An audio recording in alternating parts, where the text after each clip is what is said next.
Good evening, everyone. Today we will start our next chapter, chapter 2, biological classification.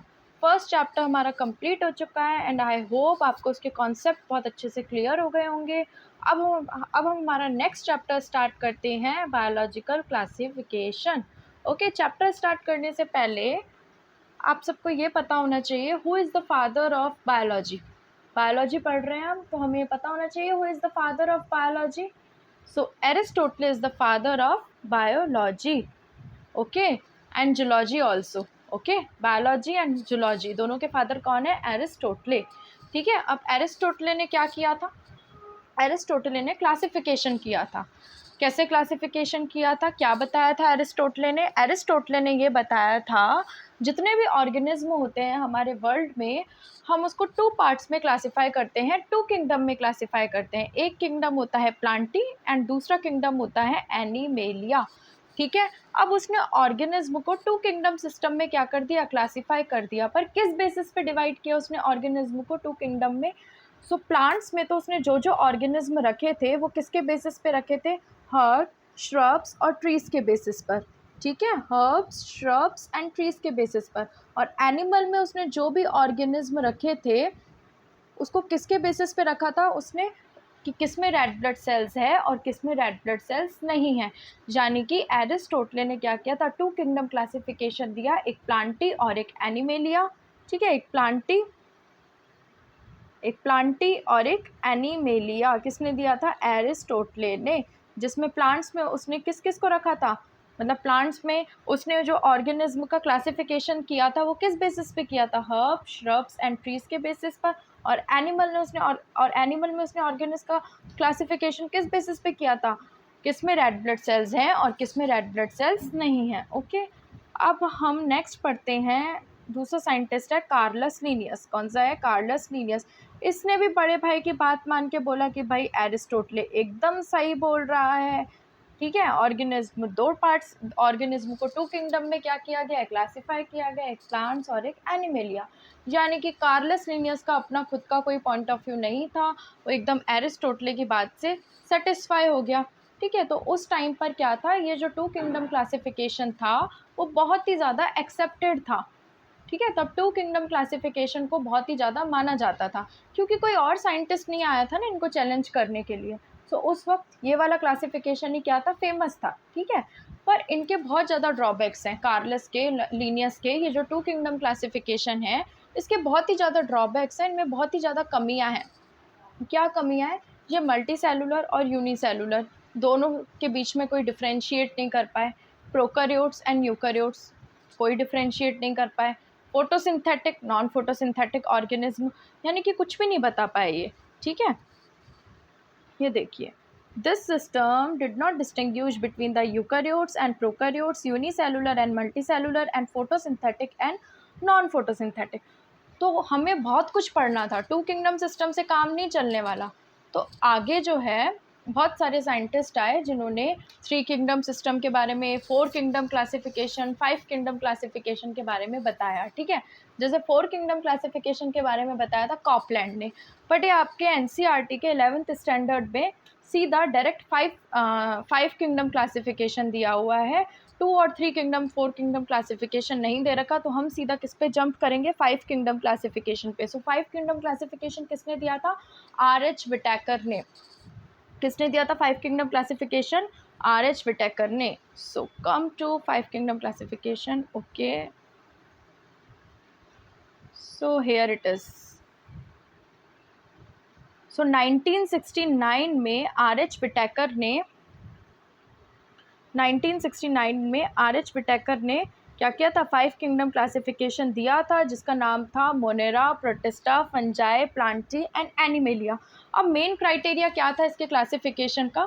यानी कि Monera, protista, fungi, Plantae, animalia को उसने किस basis पे classify किया था? उसने सेल स्ट्रक्चर के बेसिस पे क्लासिफाई किया था, यानी कि सेल प्रोकैरियोट है या फिर सेल यूकैरियोटिक है। बॉडी ऑर्गेनाइजेशन वेल डिफरेंशिएटेड है या फिर डिफरेंशिएटेड नहीं है। मोड ऑफ न्यूट्रिशन ऑटोट्रॉफिक है या हेटेरोट्रॉफिक है। Reproduction and phylogenetic relationship. Phylogenetic relationship का मतलब होता है ऑर्गेनिज्म के बीच में इवोल्यूशनरी रिलेशनशिप, उसके बेसिस पे इसने 5 किंगडम क्लासिफिकेशन दिया था। ठीक है, तो अब हम ये चार्ट देखते हैं। सबसे पहले हम पढ़ते हैं सेल टाइप के बारे में। ठीक है, मोनेरा के सेल टाइप के बारे में हम पढ़ते हैं। तो जो मोनेरा का सेल टाइप होता है वो होता है प्रोकैरियोट।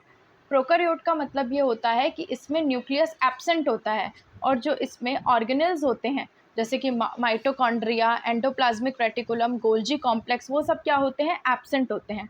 फिर हम पढ़ते हैं प्रोटिस्टा, फंजाई, प्लांटी, एनिमेलिया, ये सब क्या होते हैं, यूकैरियोटिक होते हैं। यूकैरियोट का मतलब होता है इसमें न्यूक्लियस प्रेजेंट होते हैं, और जितने भी ऑर्गेनेल्स होते हैं वो सब क्या होते हैं, प्रेजेंट होते हैं, चाहे वो एंडोप्लाज्मिक रेटिकुलम हो, गोल्जी कॉम्प्लेक्स हो, ये सब क्या होते हैं, प्रेजेंट होते हैं। ओके, अब हम पढ़ते हैं सेल वॉल के बारे में।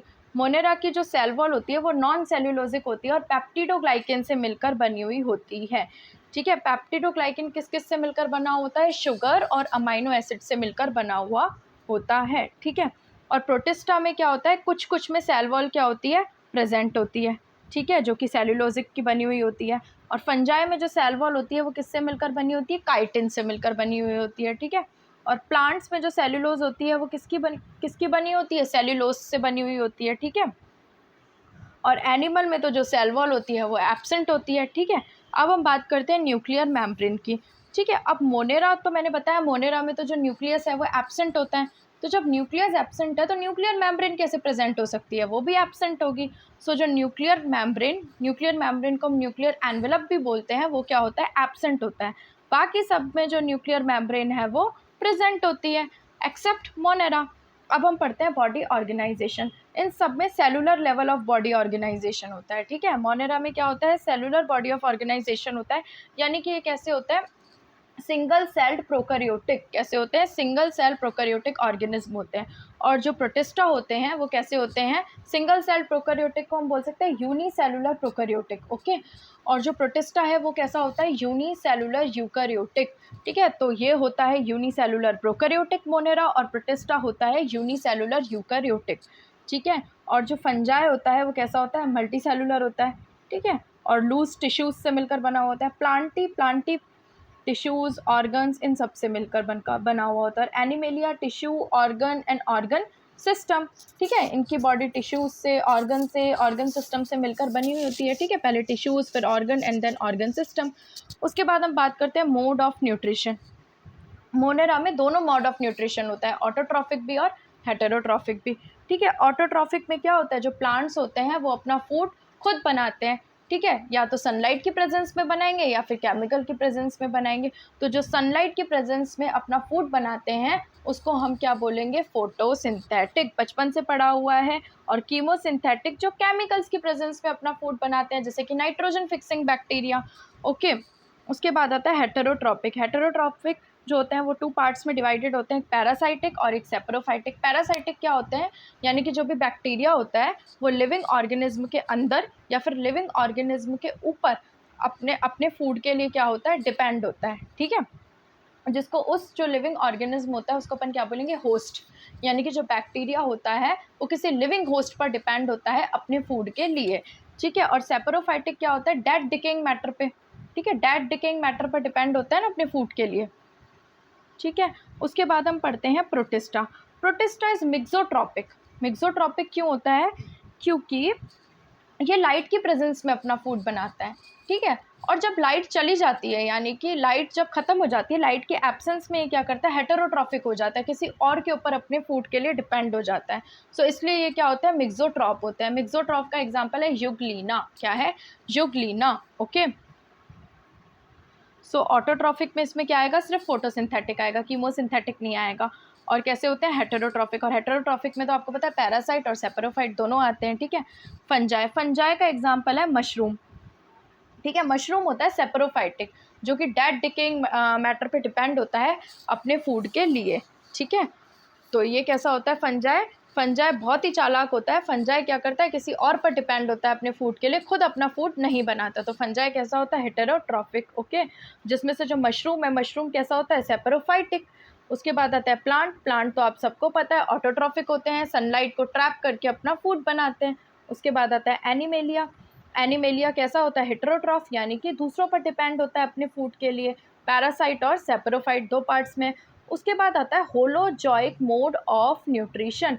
होलोजॉइक मोड ऑफ न्यूट्रिशन का मतलब होता है हम जो ह्यूमंस हैं वो किसी किसी लिविंग ऑर्गेनिज्म पे चढ़ के तो अपना फूड बनाएंगे नहीं, है ना, किसी लिविंग होस्ट पे तो चढ़ के अपना फूड, या फिर किसी डेड डिकेइंग मटेरियल पे तो डिपेंड होंगे नहीं ना अपने फूड के लिए। तो हम क्या करते हैं, हमारा जो मोड ऑफ न्यूट्रिशन होता है वो होलोजोइक मोड ऑफ न्यूट्रिशन होता है, यानी कि हम जब फूड का इंटेक करते हैं उसे हम बोलते हैं इंजेशन। क्या बोलते हैं, फूड के इंटेक करने को क्या बोलते हैं, इंजेशन। उसके बाद जो फूड है वो ब्रेक डाउन हो जाता है और हमारी बॉडी में चला जाता है और फिर क्या हो जाता है, वो डाइजेस्ट हो जाता है, जिसको हम क्या बोलेंगे, डाइजेशन। तो सबसे पहले हम क्या करते हैं, इंजेशन, फूड का इंटेक करते हैं, फिर फूड ब्रेक डाउन हो जाता है, वो डाइजेस्ट होता है, जिसका मतलब होता है डाइजेशन। डाइजेशन होने के बाद जो ब्लड होता है वो क्या करता है, सर्कुलेट करता है उस फूड को ऑल ओवर बॉडी में। ठीक है, ब्लड क्या करता है, सर्कुलेट करता है उसे ऑल ओवर बॉडी में जहाँ पर एनर्जी की कमी होती है। तो उसको हम क्या बोलेंगे, एसिमिलेशन। क्या बोलेंगे, एसिमिलेशन, सॉरी एब्जॉर्प्शन, एब्जॉर्प्शन। ठीक है, तो सबसे पहले आता है इंजेशन, ठीक है, फिर आता है डाइजेशन, डाइजेशन के बाद आता है एब्जॉर्प्शन। एब्जॉर्प्शन का मतलब होता है जो डाइजेस्टेड फूड होता है उसको ब्लड क्या करता है, एब्जॉर्ब करता है। क्या करता है, एब्जॉर्ब करता है। और एब्जॉर्ब करने के बाद क्या करेगा, उसे ऑल ओवर बॉडी में क्या कर देगा, सर्कुलेट कर देगा जहाँ जहाँ पर एनर्जी की कमी है। तो उसको हम क्या बोलेंगे, एसिमिलेशन। एसिमिलेशन के बाद क्या होगा, जो वेस्ट प्रोडक्ट होगा वो क्या चला जाएगा, बाहर चला जाएगा, जिसको हम क्या बोलते हैं, एक्सक्रिएशन। ठीक है, तो सबसे पहला आता है ingestion, then digestion, then absorption, absorption के बाद एसिमिलेशन एंड देन एक्सक्रिएशन। तो बेसिक है। तो ये क्या है, होलोजोइक मोड ऑफ न्यूट्रिशन। क्या है, होलोजोइक मोड ऑफ न्यूट्रिशन। सबसे पहले इंजेशन करना, डाइजेशन करना, एब्जॉर्प्शन करना, एसिमिलेशन करना, एक्सक्रिएशन करना। ठीक है,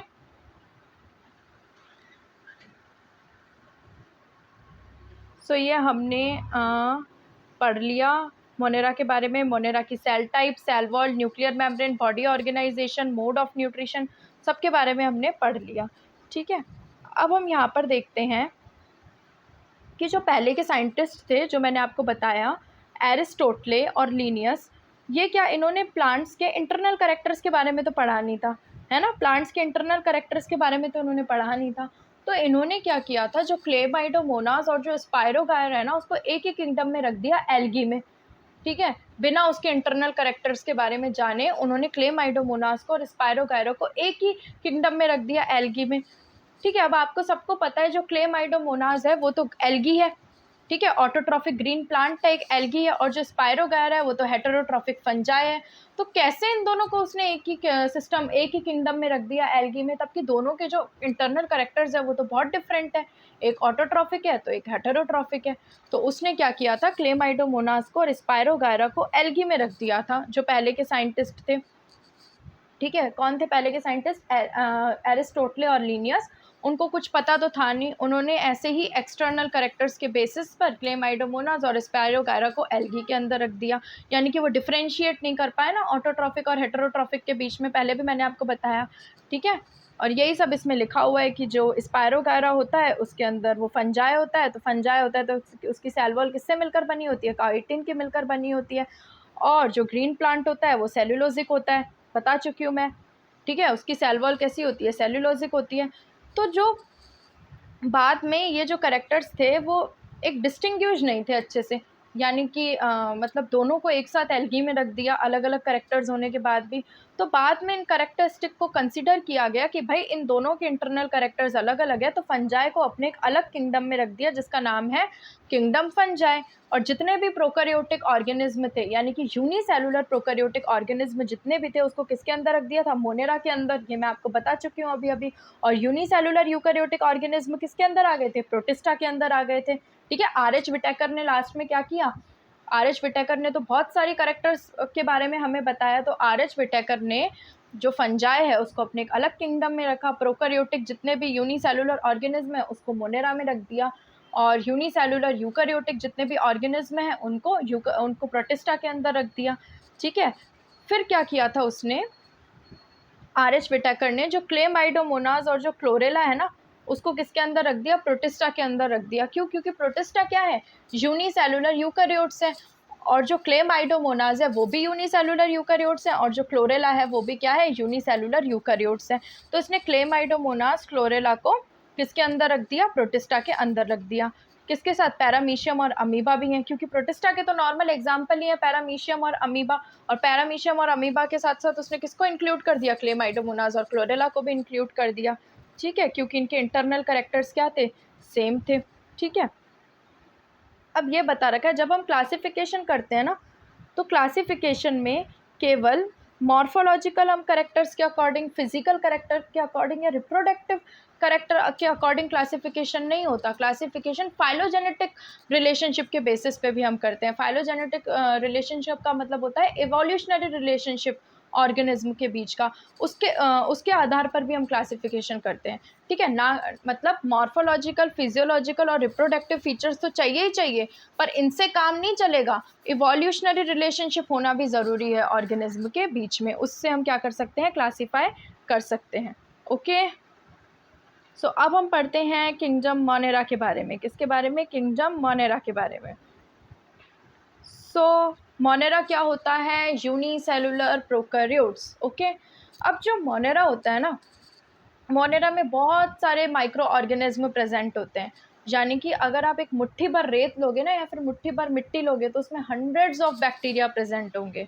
ठीक है, और ये जो मोनेरा होता है ना, ये एक्सट्रीम हैबिटाट में सर्वाइव कर सकता है।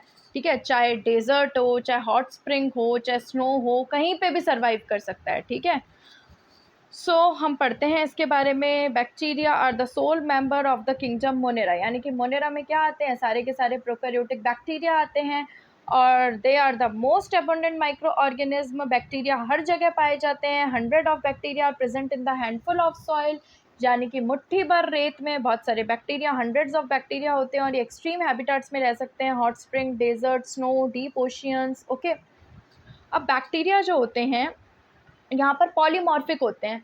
पॉलीमॉर्फिक का मतलब होता है अपनी शेप को क्या करते रहते हैं, वेरीफाई करते रहते हैं, अपनी शेप बदलते रहते हैं। ठीक है, तो सबसे पहला हम पढ़ते हैं स्फेरिकल कोकस, जिनकी ऐसी स्फेरिकल शेप होती है। ठीक है, सर्कल टाइप शेप होती है, उसको अपन क्या बोलते हैं, कोकस, और प्लूरल क्या होता है इन सबका, कोकाए। ठीक है, फिर आते हैं रोड शेप, जो रोड शेप्ड बैक्टीरिया होते हैं ना ऐसे, उसको हम बोलते हैं बैसिलस। ठीक है, फिर आता है स्पाइरल शेप। ठीक है, स्पाइरल शेप ऐसे होते हैं, जैसे देखो ये क्या होगा, स्पाइरल शेप, ये होता है ना स्पाइरल शेप। ठीक है, ये होते हैं स्पाइरल शेप, जिसका एग्जांपल है स्पाइरलम। इनके सबके प्लूरल को क्या बोलते हैं, स्पाइरला। फिर आते हैं कॉमा शेप्ड, ये देखिए ये होते हैं कॉमा शेप्ड, दिख रहा है, इसको अपन बोलेंगे विप्रो।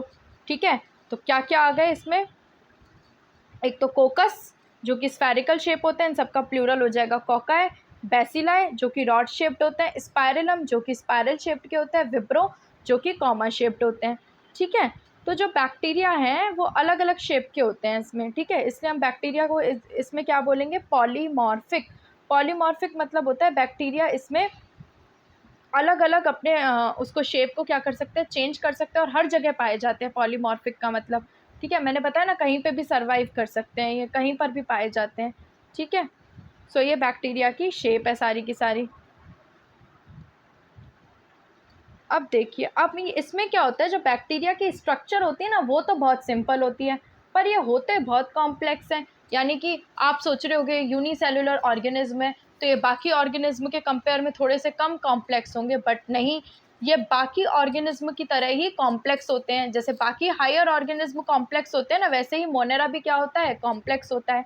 कैसे सॉरी एक्सक्यूज, तो ये कैसे कॉम्प्लेक्स होता है, ये होता है एक सिंगल सेल्ड होता है। ठीक है, मोनेरा सिंगल सेल होता है, यूनिसेलुलर होता है, पर जो इसका जेनेटिक मटेरियल होता है ना, डीएनए।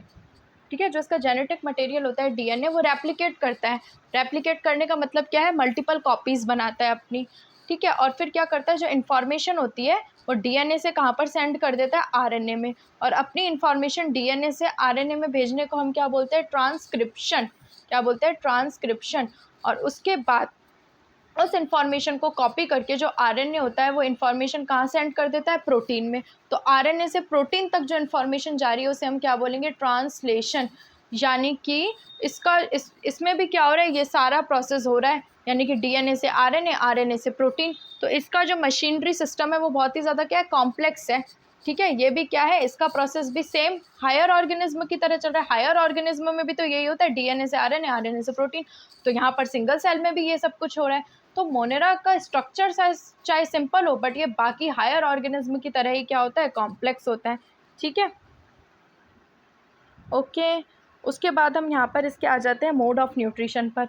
मोनेरा का मोड ऑफ न्यूट्रिशन मैं आपको पहले ही बता चुकी हूँ कि ये कैसे होते हैं। ऑटोट्रॉफिक होते हैं। ऑटोट्रॉफिक में कैसे होते हैं, जैसे कि फोटोसिंथेटिक लाइट की प्रेजेंस में, कीमोसिंथेटिक केमिकल की प्रेजेंस में, और हेटेरोट्रॉफिक में क्या होता है, किसी डेड डिकेइंग मतलब डेड डिकेइंग ऑर्गेनिक मैटर पर डिपेंड होते हैं फूड के लिए, या फिर कैसे होते हैं, पैरासाइट होते हैं। ठीक है, लिविंग होस्ट पे डिपेंड होते हैं अपने फूड के लिए। ठीक है, अब हम बात करते हैं आर्की बैक्टीरिया की। आर्की बैक्टीरिया क्या होता है, आर्की बैक्टीरिया जो होते हैं वो बहुत ही ज़्यादा हार्श हैबिटाट में रहते हैं। हार्श हैबिटाट मतलब बहुत ही ज़्यादा साल्टी एरियाज़ में रहते हैं। तो जो आर्की बैक्टीरिया साल्टी एरिया में रहते हैं ना, उनको हम बोलते हैं हेलोफाइल्स। हेलोफाइल्स नाम से ही पता चल रहा है कहाँ रहते हैं, साल्टी एरियाज़ में। फिर आते हैं थर्मो एसिडोफाइल्स। थर्मो एसिडोफाइल्स का मतलब होता है हॉट स्प्रिंग्स में रहते हैं। कहाँ पे रहते हैं, जहाँ पर बहुत ही ज़्यादा एसिड, यानी कि जहाँ पर बहुत ही ज़्यादा जो टेम्परेचर होता है वो हाई होता है, और जो एसिड का अमाउंट होता है वो बहुत ही ज़्यादा होता है। उसके बाद आता है मिथेनोजन बैक्टीरिया। तो जो मिथेनोजन होते हैं वो मार्शी एरियाज़ में रहते हैं। ठीक है, और ये जो मिथेनोजन बैक्टीरिया होते हैं, Archaebacteria differ from other bacteria in having a different cell wall structure, and this feature is responsible for their survival in extreme conditions. Methanogens are present in the gut of several ruminant animals such as cows and buffalo, and they are responsible for the production of methane from the dung of animals. यानी कि जो methanogens होते हैं ना, वो हमारे जो cause और बफेलोज होते हैं ना, उनके गट में प्रेजेंट होता है। ठीक है, किस में प्रेजेंट होता है, गट में। यानी कि methanogens are present in the gut of several ruminant animals. कौन कौन से रूमिनेंट एनिमल्स होते हैं, काउज एंड बफेलोज। तो इनके गट में प्रेजेंट होता है मिथेनोजन, और क्या करता है, ये बायोगैस का प्रोटेक्शन करता है, मिथेन का प्रोटेक्शन करता है फ्रॉम द डंग। यानी कि काउ और बफेलो का जो डंग होता है ना, उससे वो क्या करता है, मिथेन यानी कि बायोगैस का प्रोटेक्शन करता है। इसलिए इस बैक्टीरिया का नाम क्या है, मिथेनोजन। ठीक है, तो आर्की बैक्टीरिया जो है वो किस किस में सर्वाइव करते हैं, हेलोफाइल्स साल्टी एरिया में, थर्मो एसिडोफाइल्स बहुत ही ज़्यादा टेम्परेचर में और एसिड में, और मार्शी एरियाज़ यानी कि जिसको अपन क्या बोलते हैं, मिथेनोजन। तो इसके 3 टाइप होते हैं, halophile, thermo acidophiles and methanogens. अब हम पढ़ते हैं यू बैक्टीरिया के बारे में। यू बैक्टीरिया को हम बोलते हैं ट्रू बैक्टीरिया। क्या बोलते हैं, ट्रू बैक्टीरिया, क्योंकि इसके पास क्या होता है, इसके पास रिजिड सेल वॉल प्रेजेंट होती है। और ये कैसे होता है, फ्लैजिलम यानी कि मोटाइल। मोटाइल यानी कि होता है मोटाइल यानी कि होता है मोटाइल होते हैं, इसलिए इनके पास क्या होती है, फ्लैजिला प्रेजेंट होती है। ठीक है, मूव कर सकते हैं मोटाइल का मतलब, इसलिए इनके पास क्या होती है, फ्लैजिला प्रेजेंट होती है। ठीक है, अब इसमें जो है यू बैक्टीरिया में आता है साइनोबैक्टीरिया। साइनोबैक्टीरिया को हम क्या बोलते हैं, ब्लू ग्रीन एल्गी। यानी कि जो इसका चीफ पिगमेंट है क्या है, क्लोरोफिल ए। क्या होता है, साइनोबैक्टीरिया ब्लू ग्रीन एल्गी में क्लोरोफिल ए प्रेजेंट होता है, जो कि चीफ पिगमेंट होता है, और वो क्या करता है, सनलाइट को ट्रैप करता है।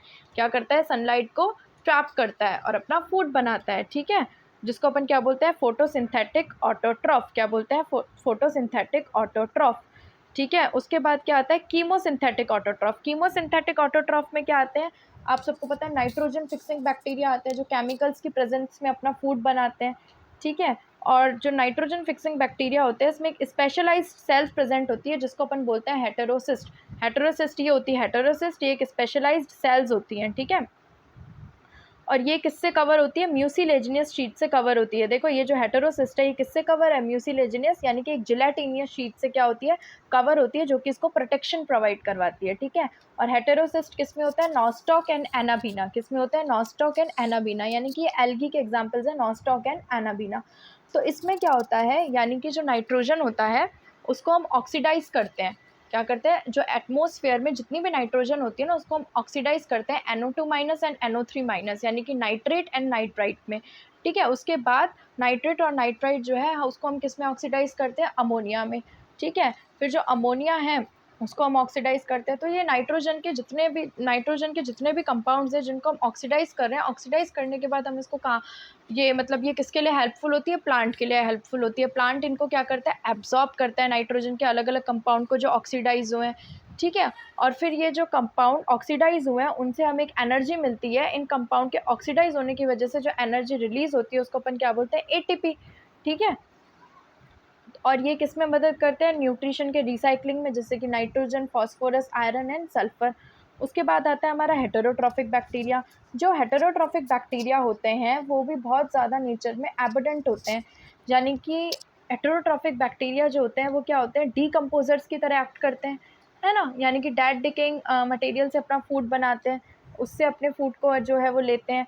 और बैक्टीरिया हमें कैसे-कैसे हेटेरोट्रॉफिक बैक्टीरिया हमें कैसे-कैसे काम आते हैं, जैसे कि दूध से दही बनानी हो तो कौन-सा बैक्टीरिया होता है, लैक्टोबैक्टीरिया, लैक्टोफिलस बैक्टीरिया, लैक्टोबैसिलस बैक्टीरिया, ठीक है। एंटीबायोटिक्स में भी बैक्टीरिया यूज़ होता है, नाइट्रोजन के फिक्सेशन में भी बैक्टीरिया यूज़ होता है ना। और इन सब में क्या होता है, हमें बैक्टीरिया काम में आता है, ठीक है। उसके बाद आता है कुछ जो पैथोजेंस होते हैं ना आपके, some are pathogen causing damage to human beings, crops, farm animals, pets. यानी कि ये है ना, बैक्टीरिया के तो कुछ जैसे एडवांटेजेस हैं तो कुछ डिसएडवांटेजेस भी हैं। यानी कि दूध से दही बनाने में भी लैक्टोबैसिलस बैक्टीरिया काम में आता है ना। और नाइट्रोजन फिक्सिंग में भी बैक्टीरिया काम आता है, एंटीबायोटिक्स में भी बैक्टीरिया काम आता है। बट बैक्टीरिया के जितने एडवांटेज है उतने डिसएडवांटेज भी तो होंगे ही ना। क्या डिसएडवांटेज है, जैसे कि क्लोरेला, टाइफाइड, सिट्रस कैंकर, ये क्या है, ये सारे के सारे डिजीज़ कॉज करते हैं। मतलब ये अलग अलग बैक्टीरिया के द्वारा ये डिजीज़ कॉज होती है, क्लोरेला, टाइफाइड, ठीक है। अब बात करते हैं हम रिप्रोडक्शन की। बैक्टीरिया कैसे रिप्रोड्यूस करते हैं, फिशन के द्वारा, ठीक है। समटाइम्स अनफेवरेबल कंडीशन में ये क्या करते हैं, स्पोर का प्रोटेक्शन करते हैं। बाकी रिप्रोड्यूस कैसे करते हैं, फिशन के द्वारा। उसके अलावा वो सेक्सुअल रिप्रोडक्शन में भी क्या करते हैं, रिप्रोड्यूस करते हैं। कैसे, जैसे कि मैं कॉन्जुगेशन के बारे में बताती हूँ। यानी कि एक बैक्टीरिया दूसरे बैक्टीरिया में क्या करता है, अपने जेनेटिक मटेरियल को भेजता है इसके थ्रू। ये एक ब्रिज होता है जिसको अपन बोलते हैं सेक्स पिलाई। यानी कि एक बैक्टीरिया क्या करता है, अपने दूसरे बैक्टीरिया में अपने जेनेटिक मटेरियल को भेजता है इस सेक्स पिलाई के थ्रू, जिसको हम क्या बोलते हैं, कॉन्जुगेशन। क्या बोलते हैं, कॉन्जुगेशन। दूसरा आता है एक आता है कॉन्जुगेशन, दूसरा आता है ट्रांसफॉर्मेशन। ट्रांसफॉर्मेशन में क्या होता है कि जो बैक्टीरिया होता है वो अपनी डिज़ायर्ड जीन यानी कि रिकॉम्बिनेंट डीएनए को एक बैक्टीरिया से दूसरे बैक्टीरिया में भेजता है, ठीक है। किसके थ्रू, वेक्टर के थ्रू। यानी कि एक बैक्टीरिया अपने डिज़ायर्ड जीन को, रिकॉम्बिनेंट डीएनए को एक ऑर्गेनिज्म से दूसरे ऑर्गेनिज्म में भेजेगा, किसके थ्रू, वेक्टर के थ्रू, ठीक है। और फिर आता है ट्रांसडक्शन। ट्रांसडक्शन में भी यही होता है कि जो एक बैक्टीरिया है वो अपने डिज़ायर्ड जीन को किसी और बैक्टीरिया में भेजेगा, किसके थ्रू, बैक्टीरियोफेज के थ्रू, जिसको हम बोलते हैं ट्रांसडक्शन, ठीक है। फिर आता है हमारे पास माइकोप्लाज्मा। माइकोप्लाज्मा क्या होता है, माइकोप्लाज्मा में सेल वॉल एब्सेंट होती है। और ये क्या होती है, सबसे छोटी लिविंग सेल होती है, स्मॉलेस्ट लिविंग सेल, जो कि 0.3 म्यूएम की होती है, ठीक है। और ये बिना ऑक्सीजन के भी क्या कर सकती है, सर्वाइव कर सकती है, ठीक है। बिना ऑक्सीजन के भी क्या कर सकती है, सर्वाइव कर सकती है। और माइकोप्लाज्मा को हम बोलते हैं joker of the plant kingdom. क्या बोलते हैं, joker of the plant kingdom, ठीक है। क्या बोलते हैं, joker of the plant kingdom. और ये क्या होती है, पीपीएलओ, इसको हम क्या बोलते हैं, पीपीएलओ भी बोलते हैं। पीपीएलओ का मतलब प्लूरोनिमोनिया लाइक ऑर्गेनिज्म। क्या बोलते हैं, प्लूरोनिमोनिया लाइक ऑर्गेनिज्म। मैं एक बार माइकोप्लाज्मा बैक्टीरिया को दोबारा रिपीट कर देती हूँ। जो माइकोप्लाज्मा होता है इसके पास सेल वॉल एब्सेंट होती है और ये सबसे ज़्यादा स्मॉलेस्ट लिविंग सेल होती है, जो कि 0.3 म्यूमीटर की होती है, ठीक है। और ये बिना ऑक्सीजन के भी क्या कर सकती है, सर्वाइव कर सकती है। और इसका दूसरा नाम क्या होता है, पीपीएलओ, प्लूरोनिमोनिया लाइक ऑर्गेनिज्म। और इसको हम क्या बोलते हैं, joker of the plant kingdom. इसको हम joker of the plant kingdom क्यों बोलते हैं, क्योंकि ये अपनी अलग अलग शेप को क्या करती है, मेंटेन करती है। ये अपनी शेप को क्या कर सकती है, अलग अलग कर सकती है, इसलिए हम इसको क्या बोलते हैं, joker of the plant kingdom, ठीक है। तो हमारा जो मोनेरा किंगडम है वो कंप्लीट होता है। कल हम जो है वो अपना पूरा चैप्टर फिनिश कर देंगे। हम कल अपना स्टार्ट करेंगे प्रोटिस्टा, फंजाई, और कल हम अपना पूरा चैप्टर फिनिश कर देंगे। Okay, thank you.